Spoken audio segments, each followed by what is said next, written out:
সবচেয়ে গুরুত্বপূর্ণ বিষয়টা যেটা টস, সেই জায়গাটাতে নাজমুল শান্ত ফেল করেছেন। সূর্য কুমার যাদব বা সূর্য কুমার যাদব ভারতীয় ক্যাপ্টেন টস জিতে আগে ফিল্ডিং নিয়েছে টিম ইন্ডিয়া। আমরা ভেবেছিলাম যে আগে টস জিতলে হয়তো টস জিতে হয়তো টিম ব্যাটিং নিবে, তবে ওয়েদার যে আসলে ঝড় হচ্ছে, অনেকটা একটু আগে আসলে অনেক ধুলো উড়েছে আমরা দেখেছি, বৃষ্টি হওয়ার একটা সংখ্যা আছে। অনেক সময় বৃষ্টি হওয়ার সংখ্যা থাকলে সাধারণত টিমগুলো চেস করতে চায়, কারণ যেহেতু ওভার কমে যাবে তখন ইকুয়েশনটা জানা যায়। পাশাপাশি নতুন পিচ কেমন বিহেভ করে সেই বিষয়গুলো হয়তো ব্যাক অফ দ্য মাইন্ডে কাজ করেছে ভারতীয়দের। সে কারণে বাংলাদেশকে আগে ব্যাটিং দিয়ে দেখবে তারা পিচটা কেমন কাজ করে। সহকর্মী নাহিয়ানকে ডেকে নিব যে টসটা খুবই গুরুত্বপূর্ণ এখানে। বাংলাদেশ আগে ব্যাটিং, যদি স্লো টার্নিং উইকেটই হয় সেক্ষেত্রে কত রান খুবই গুরুত্বপূর্ণ হবে ভারতীয় ব্যাটিং লাইন আপের এগেনস্টে। বাংলাদেশের যে বোলিং স্ট্যান্ড সেখানে কত রান কমপক্ষে করতে হবে বাংলাদেশের, আর টস হারাটা কি বাংলাদেশের জন্য ভালো হলো কিনা? টস হারাটা অবশ্যই ভালো হয় নাই। এই জন্য ইন্ডিয়া যখন আপনার টস জিতে ফিল্ডিং এর সিদ্ধান্ত নিয়েছে, আপনাকে বুঝতে হবে উইকেটে কিছু একটা আছে, এবং কি আছে সেটাই হয়তো বা এখনো পর্যন্ত অনেকে জানেন না, কারণ এখানে এর আগে কখনো আন্তর্জাতিক ম্যাচ হয়নি, এবং আন্তর্জাতিক ম্যাচ না হওয়ার কারণেই সবার মধ্যে একটা কি বলবো মানে অজানা একটা আতঙ্ক যে আসলে কি হয়, প্রথমে টস জিতে কি করা উচিত, উইকেট কেমন বিহেভ করে। ওই রিস্কটা আসলে ভারত নিতে চায় নাই বলেই বাংলাদেশকে ব্যাটিংয়ে পাঠিয়েছে। এখন বাংলাদেশের জন্য কিন্তু একটা বড় চ্যালেঞ্জ হবে এই উইকেটে আসলে কত রান দরকার, যেটা আপনি আমাকে প্রশ্ন করেছিলেন যে কত রান আসলে ফাইটিং স্কোর হবে সেটা বোঝাটা। তারা কি উইকেট দেখে সেটা বুঝতে পেরেছে কিনা? উইকেট রিড করাটা আসলে খুব বেশি জরুরি, এবং ম্যাচে শুরু থেকে বাংলাদেশকে কি অ্যাটাকিং খেলতে হবে, প্রথম পাওয়ার প্লেতে আসলে কত রান টার্গেট করা উচিত, ফাইনালি 20 ওভার শেষেই বা আসলে কত করা উচিত, সেটা জানাটা অনেক বেশি জরুরি। আমাদের কাছে বেস্ট ইলেভেনটা চলে আছে, বেস্ট ইলেভেনটা চলে এসেছে। দর্শকদের জানিয়ে রাখি, নাজমুল হোসেন শান্ত ক্যাপ্টেন, লিটন কুমার দাস খেলছেন, তানজিদ হাসান তামিম তিনি কিন্তু 12 ম্যান, আজকে তিনি ম্যাচ পাননি। সেই ক্ষেত্রে আসলে পারভেজ হোসেন ইমন, যে কিনা আন্তর্জাতিক টি-20 অভিষেক হয়েছিল জিম্বাবুয়েতে 2022 সালে, একটা ম্যাচ খেলেছেন, তারপর এশিয়ান গেমসে খেলেছিলেন। দীর্ঘদিন পর তিনি আবার টি-20 ইন্টারন্যাশনাল ক্রিকেট খেলতে পাচ্ছেন। তাওহিদ হৃদয় আছেন, মাহমুদুল্লাহ আছেন, মেহেদী হাসান মিরাজ খেলছেন নাহিয়ান। তিনি মিডল অর্ডারে সাকিবের জায়গাটা নেবেন। শেখ মেহেদী ম্যাচ পাননি, রাকিবুলও ম্যাচ পাননি, তাসকিন আহমেদ, মোস্তাফিজ, রিশাদ, জাকের আলী অনেক এবং শরীফুল, অর্থাৎ তানজিম সাকিবকে সুযোগ দেওয়া হয়নি। পাশাপাশি জাকের আলী অনেকও ব্যাটার হিসেবে চান্স পেয়েছেন। না আসলে ওই যে আমরা বলছিলাম না যে আসলে শেষ পর্যন্ত উইকেটটা দেখার পরই কিন্তু টিম ম্যানেজমেন্ট ডিসিশনটা নিবে। তানজিদ তামিমকে আসলে ওপেনিংয়ে না রাখার একটা যথেষ্ট উপযুক্ত কারণ আছে, এবং সেই কারণেই আসলে যথাযথ কারণের কারণে আসলে তাকে রাখা হয়নি, কারণ বিশ্বকাপে আসলে তানজিদ তামিম সেভাবে নিজেকে মেলে ধরতে পারেননি। সবশেষ বিপিএলটা ভালো ছিল, তিনি বিশ্বকাপেও খেলেছিলেন, কিন্তু বিশ্বকাপে ঠিক যে স্ট্রাইক রেটে তার খেলা দরকার ছিল সেই স্ট্রাইক রেটে তিনি খেলতে পারেননি, বা টিম ম্যানেজমেন্টের আশাটা আসলে পূরণ করতে পারেননি। আবার গতকাল নেটে দুজনকে একদম কাছাকাছি নেটে, পাশাপাশি নেটে কিন্তু আসলে ব্যাটিং করিয়েছিল চন্ডিকা হাথুরু সিং এর পিছন থেকে দেখেছে, এবং দেখার পর আমরা যেটা আগেই জানিয়েছিলাম যে পারভেজ হোসেন ইমনকে অনেক বেশি সাবলীল মনে হয়েছে, এবং এই উইকেটে বড় বড় তিনি ছক্কা হাঁকাচ্ছিলেন, এবং তাকে মনে হয়েছে যে এই ধরনের একজন ব্যাটসম্যানকে, পাশাপাশি তানজিদ তামিম এবং পারভেজ ইমনকে যখন রাখা হয়েছে, হেড কোচ চন্ডিকা হাথুরু সিংহে কিংবা ক্যাপ্টেন যারা কিনা আসলে পিছন থেকে বসে তাদের ব্যাটিংটা দেখছিলেন, তাদের জন্য ডিসিশন নেওয়াটা অনেক বেশি সহজ হয়ে গেছে। এবং প্র্যাকটিসের সঙ্গে সঙ্গে আমরা দেখেছিলাম পারভেজ হোসেন ইমনকে ডেকে নিয়ে গিয়ে আসলে তাকে একটা বার্তা দিতে, এবং সেটা যে আসলে এই ম্যাচে তিনি খেলছেন সেই বার্তাটা সেটাও কিন্তু পরিষ্কার ছিল। রাকিবুল ম্যাচ পাননি, আপনি বলছিলেন মেহেদী হাসান মিরাজকে খেলানো হচ্ছে, শেখ মেহেদী চান্স পায়নি। ওই যে আমরা বলছিলাম শেখ মেহেদীকে না রাখলে আসলে মেহেদী হাসান মিরাজকে নিয়ে টিম ম্যানেজমেন্ট বা আসলে ক্যাপ্টেন কোচ কি ধরনের বাজি ধরতে চান সেটা আসলে দেখার বিষয়। মেহেদী হাসান মিরাজকে নিয়ে যেহেতু একটা লং টার্ম, এখানে আমার একটা প্রশ্ন চলে আসে, আমাদের জেনুইন একজন spinner Rishad Hossain leg spinner, কিন্তু মেহেদী হাসান মিরাজ আসলে টি-20 ক্রিকেটের সেরকম ইফেক্টিভ স্পিনার না। শেখ মেহেদী হলে হয়তো পাওয়ার প্লেতে কাজে লাগাতে পারতো, রাকিবুল আসলে একটা লেফট আর্ম অপশন হতে পারতো। তাহলে কি পিচে স্পিন ফেভারেবল কিছু থাকছে না? বাট স্পিন সহায়ক পিচ না, সেই সহায়ক যদি না হয় মেহেদী হাসান মিরাজকে নেওয়ার খুব বেশি মানে আমার কাছে মনে হয় না যে কারণ থাকতে পারে। কারণ আপনি যদি দেখেন শুধু ব্যাটসম্যান হিসেবে মেহেদী হাসানকে মিরাজকে খেলানো আসলে কতটুকু লাভবান হবে টিম, এটা একটা প্রশ্ন কিন্তু থেকেই যায়। সুতরাং ওভারঅল আমার কাছে মনে হয় একটা এখন কিন্তু কয়েকটা ম্যাচে পরীক্ষা নিরীক্ষা চলবে রূপক, কারণ 2026 বিশ্বকাপের জন্য আপনাদেরকে একটা দল সাজাতে হবে। কথা বলছি তখন গুড়ি গুড়ি বৃষ্টি পড়ছে, একটু হালকা বৃষ্টি পড়ছে, যেটা এই জন্য বলছিলাম যে টস জিতে ফিল্ডিং নেওয়ার একটা বড় কারণ হলো ওয়েদারের কারণে। আপনি যখনই বৃষ্টির একটা বিষয় চলে আসে তখন কিন্তু সাধারণত দলগুলো চেস করতে চায়, লাইক 20 ওভারে খেলা 7 ওভারে চলে আসতে পারে, 10 ওভারে চলে আসতে পারে, এক্স্যাক্টলি স্কোরটা জানা যায়, তখন ওই হিসাব করে ব্যাটিং করা যায়।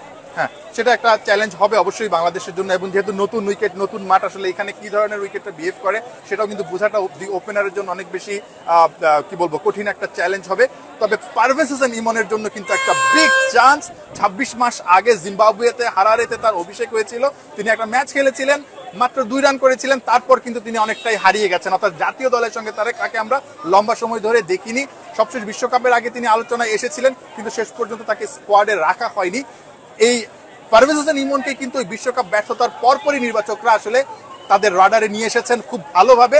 তাকে নিয়ে 2026 বিশ্বকাপকে ঘিরে বড় একটা পরিকল্পনা আছে, কিন্তু সেই পরিকল্পনাটাকে শক্তপোক্ত করতে হলে পারভেজ হোসেন ইমনকে কিন্তু তার পারফরমেন্স দেখিয়ে দলে নিজের জায়গাটা দেখাতে পারবে। তো ভারতীয় একাদশটা জানিয়ে দিই আপনাদেরকে, নিচের দিক থেকে আসি, যেহেতু আগে বাংলাদেশ ব্যাটিং করবে, ভারতীয় পেসাররা কারা কারা আছে। সবচেয়ে থ্রেট যেটা আসলে ডেবু হচ্ছে তার, মায়াঙ্ক যাদব, লখনৌ টিমে খেলেছেন, আইপিএল এ 150-এর উপরে 157-58, অর্থাৎ শোয়েব আখতার বেটলির কাছাকাছি চলে গিয়েছেন। অনেক বেশি হাইপ আছে তাকে নিয়ে, আইপিএল এ দেখিয়েছেন, ইন্টারন্যাশনাল ডেবু ম্যাচ, অনেক গতিতে বল করেন। লিটন এবং পারভেজ হোসেন ইমনের পেস করতে হবে। পাশাপাশি পেসার আছেন বাঁহাতি ফাস্ট বোলার আশদীপ সিং।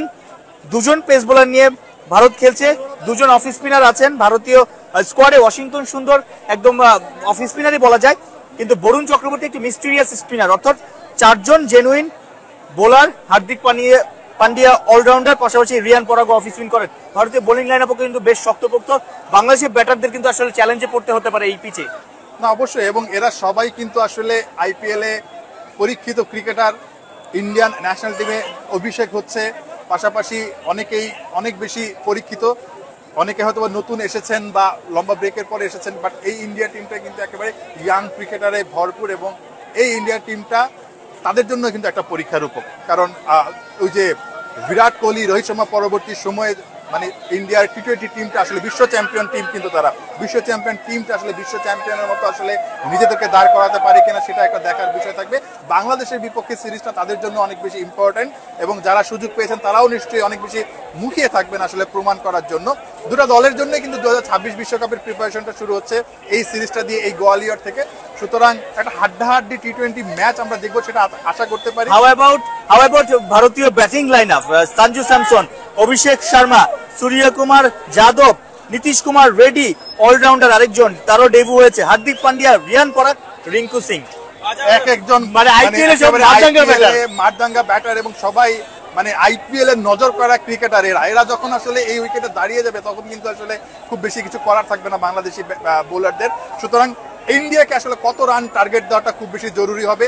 গতকাল তাওহিদ রিজা যেটা বলেছেন, স্লো টার্নিং উইকেট, সেরকমটা যদি হয় ঠিক ওই অনুযায়ী ক্যালকুলেটিভ ক্রিকেট খেলতে হবে। তখন আসলে ইন্ডিয়াকে এই উইকেটে কত টার্গেট দিতে হবে সেটা তাদেরকে বুঝতে হবে। আবার যদি উইকেটটা ভালো হয়ে থাকে, ঠিক এই উইকেটে কত রান হবে, কত রান ভারতকে দিতে হবে, সেটাও কিন্তু অনেক বিবেচনার বিষয়। সুতরাং ওপেনিং এ বা টপ অর্ডার ব্যাটিং নিয়ে যেটা দুশ্চিন্তা আমরা বিশ্বকাপেও দেখেছি, সবসময় দেখি যে টপ অর্ডার ফেল করে।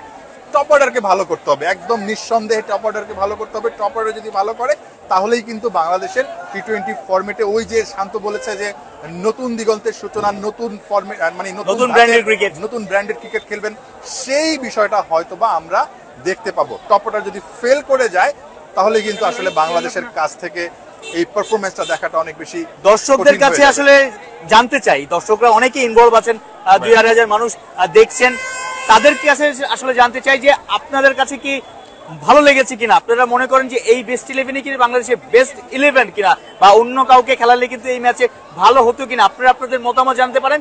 কে ভালো করতে পারে? লিটন কুমার দাস টেস্ট সিরিজে একটা 50ও নেই, 4 ইনিংসেই ফ্লপ বলা যায়। তার যে ক্যালিবার সেই জায়গাতে তিনি ব্যর্থ হয়েছেন, যদিও মিডল অর্ডারে টেস্ট ক্রিকেটে ব্যাটিং করেন, এখানে নতুন বলে ফেস করতে হবে।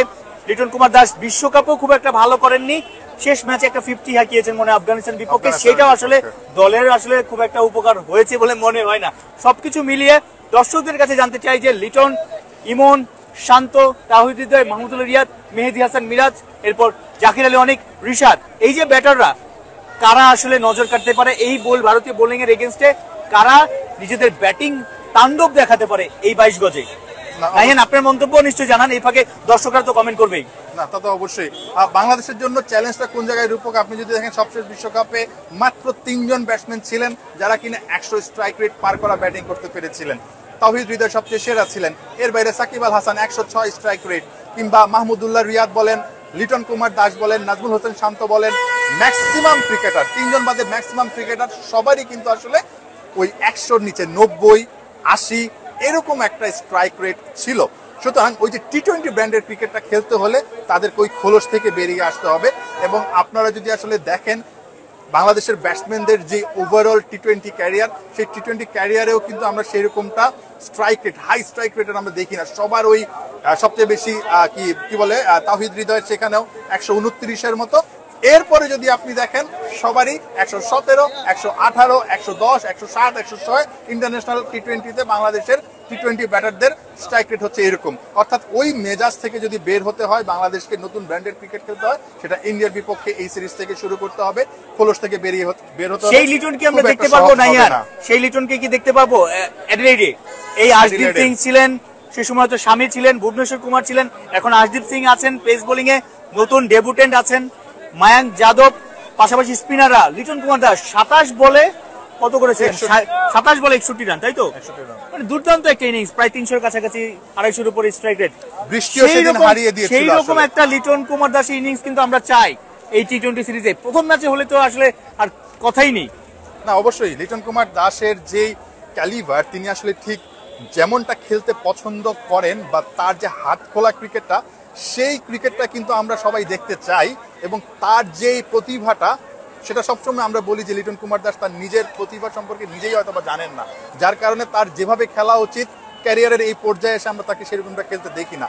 লিটন কুমার দাসের হাতে যেই ধরনের শট আছে, তিনি বিশ্বের বাঘা বাঘা বোলারদের তার নিজের দিনে কিন্তু একেবারে কি বলবো মাটিতে মিশিয়ে দিতে পারেন। এবং সেটা কিন্তু তিনি সেই অ্যাডিলেইডে 2022 বিশ্বকাপে তিনি দেখিয়েছিলেন। এবং ওই ম্যাচটা প্রেস বক্সে বসে মাঠে বসে দেখার সুযোগ আমার হয়েছিল, বৃষ্টির কারণে মানে হেরে যেতে হয়েছে। আসলে বাংলাদেশকে খুব দুঃখজনক ছিল। বাট লিটন কুমার দাস যেভাবে শুরু করেছিলেন, বিরাট কোহলি থেকে শুরু করে রোহিত শর্মা থেকে শুরু করে সবাই কিন্তু একেবারে এলোমেলো হয়ে গিয়েছিল, এবং সেই ইনিংসের কারণে কিন্তু তার আইপিএল এর কন্ট্রাক্টও চলে এসেছিল, কলকাতার পক্ষে তিনি খেলেছিলেন। সুতরাং লিটন কুমার দাস বা বাংলাদেশের যারা ব্যাটসম্যান আছেন এখন টি-20 ফরম্যাটে খেলছেন, এদের না আসলে স্কিল আছে, কিন্তু এদের মনে হয় আত্মবিশ্বাসের ঘাটতি, মেন্টাল ব্লক, ওইটার কারণে ওই জায়গা থেকে তারা বের হতে পারে না, বা তাদের মানে কি বলবো স্কিল সম্পর্কে তারা নিজে জানে না যে তারা আসলে অনেক কিছু করতে পারে, যার কারণে ওই জায়গা থেকে কেন যেন ম্যাচে গিয়ে সব গুলিয়ে ফেলে। সো তাদের স্কিল অনুযায়ী, তাদের প্রতিভা অনুযায়ী যদি তারা খেলতে পারে, ইন্ডিয়ার মতো দলকে শর্টার ফরম্যাট, সেখানে যে কোনো দলকে আসলে চ্যালেঞ্জ জানাতে পারে, বাংলাদেশও পারবে। এই জায়গাটায় আসলে মূল পরীক্ষাটা হবে রূপক, যে বাংলাদেশ দলের ক্রিকেটাররা নিজেদেরকে কিভাবে আসলে এই পরিবেশের সঙ্গে মানিয়ে নতুন শুরুটা করতে পারে 2026 বিশ্বকাপকে সামনে রেখে। অবশ্যই দর্শকদের আবারও জানিয়ে রাখি, যারা খেলার যোগে লাইভে মাত্রই যোগ হয়েছে তাদেরকে জানিয়ে রাখি যে প্রথম টি-20 3 ম্যাচ সিরিজের প্রথম টি-20 যেটা কিনা হচ্ছে গোয়ালিয়রের একদম নতুন stadium Madhavrao Scindia cricket stadium, যেখানে টসে সূর্যকুমার যাদব টিম ইন্ডিয়ার ক্যাপ্টেন, লাকি চার্ম বলা যায়, টস জিতে ফিল্ডিং নিয়েছে তিনি, এবং টিম ইন্ডিয়া আগে বোলিং করবে এই মাঠে, নাজমুল শান্তর বাংলাদেশ আগে ব্যাটিং করবে। সেই জায়গাটাতে লিটন কুমার দাস এবং তার ওপেনিং পার্টনার পারভেজ হোসেন নাজমুল হোসেন শান্তর জন্য কিন্তু রূপক একটু চ্যালেঞ্জ আছে। শান্ত কিন্তু আসলে টি-20 মেজাজে নেই, টি-20 তে ফর্মে নেই, বিশ্বকাপে ভালো যায়নি, একেবারেই ভালো যায়নি। শেষ দুই একটা ইনিংসে তিনি ভালো করেছেন, সেই কথা তিনি গতদিন বলেছিলেন, কিন্তু কারো মন কিন্তু ভরেনি। নাজমুল হোসেন শান্তর কাছ থেকেও কিন্তু আমরা অনেক বড় বড় ইনিংস, ভালো ইনিংস দেখতে চাই, টি-20 সুলভ ইনিংস দেখতে চাই।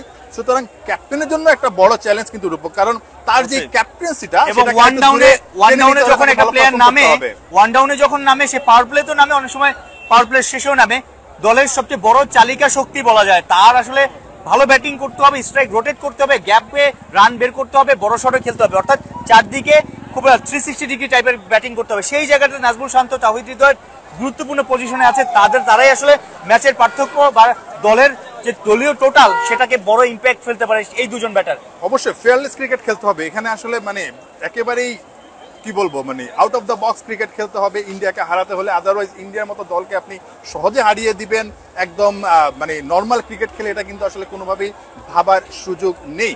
সো সবকিছু বিবেচনা করলে বাংলাদেশকে নতুন ব্র্যান্ডের ক্রিকেটই খেলতে হবে। ভারতের মতো দলকে হারাতে হলে ওই যে শেষ ম্যাচটাই বিশ্বকাপের সেন্ট ভিনসেন্টে আফগানিস্তানের বিপক্ষে যেভাবে আসলে মানে ইকুয়েশন মাথায় না রেখে বাংলাদেশ দল খেলেছিল, সেরকম খেলাটা আসলে সেই মান্দাত্তা আমলের খেলাটা আসলে কেউই দেখতে চায় না। সবাই দেখতে চায় টি-20 ব্র্যান্ডের ক্রিকেট এবং আমরা খুব স্বপ্ন দেখছি, আশা করছি যে কথাটা ক্যাপ্টেন বলেছেন, যে কথাটা আসলে ক্রিকেটাররা বলছেন, সেই ধাঁচের ক্রিকেটটা আমরা দেখতে পাবো। যখন মিড ব্রেকে আসবো তখন আসলে একটা ধারণা দিতে পারবো নাইয়ান কত করবে বাংলাদেশ। উইকেট তো দেখিনি রূপক আসলে কাছ থেকে, বাট ইন্ডিয়ার বিপক্ষে আপনি যে কোনো উইকেটে যে কোনো কন্ডিশনে 150 প্লাস আপনাকে করতেই হবে, আদারওয়াইজ আপনাকে আসলে সার্ভাইভ করা বা ম্যাচে লড়াই করার যে মানসিকতা দেখানো সেটা কিন্তু খুব একটা সহজ। দর্শকদের কাছেও জানতে চাই বাংলাদেশ প্রথম ইনিংসে অর্থাৎ এই ম্যাচে বাংলাদেশ কত করবে, কত রানের টার্গেট দিবে ইন্ডিয়াকে, এবং সেটা আসলে ইন্ডিয়ার জন্য কঠিন হবে না সহজ হবে, আপনারা আপনাদের ভাবনা জানাবেন। নাহিয়ান প্রেস বক্সে থাকলে লিটন কুমার দাস ভারতের বিপক্ষে ভালো খেলেন, নাহিয়ানকে বিদায় করে দিচ্ছি। আমি আপনাদেরকে শেষ জানিয়ে রাখি, টস হয়ে গিয়েছে গোয়ালিয়রে, সেখানে বাংলাদেশ ক্যাপ্টেন টসে হেরেছে। ভারতীয় ক্যাপ্টেন সূর্যকুমার যাদব তিনি টস জিতে ফিল্ডিং নিয়েছে। বাংলাদেশের বেস্ট ইলেভেনটা বলে দিয়ে একদম চট করে লিটন কুমার দাস, পারভেজ হোসেন ইমন, নাজমুল শান্ত, তাওহিদ হৃদয়, মাহমুদুল্লাহ রিয়াদ, মেহেদী হাসান মিরাজ, জাকির আলী অনিক, রিশাদ হোসেন, 3 পেসার খেলছেন। নাইয়ান 3 পেসার আমি তো ভুলে গিয়েছি, মুস্তাফিজ, শরীফুল এবং তাসকিন, এই হলো বেস্ট ইলেভেন। তানজিম সাকিব এবং তানজিদ হাসান তামিম, শেখ মেহেদী, এই কজন প্লেয়ার আসলে ম্যাচ পাননি। আশা করি দুর্দান্ত একটা ম্যাচ হবে। আমরা মিড ব্রেকে এসে নিশ্চয়ই বাংলাদেশের দুর্দান্ত ব্যাটিং এর গল্প করতে পারবো, আপনাদের সাথে শেয়ার করতে পারবো, সেই প্রত্যাশা নিয়ে শেষ করছি। আশা করি খেলা যোগের সঙ্গেই থাকবেন, লাইক কমেন্ট শেয়ার দিবেন।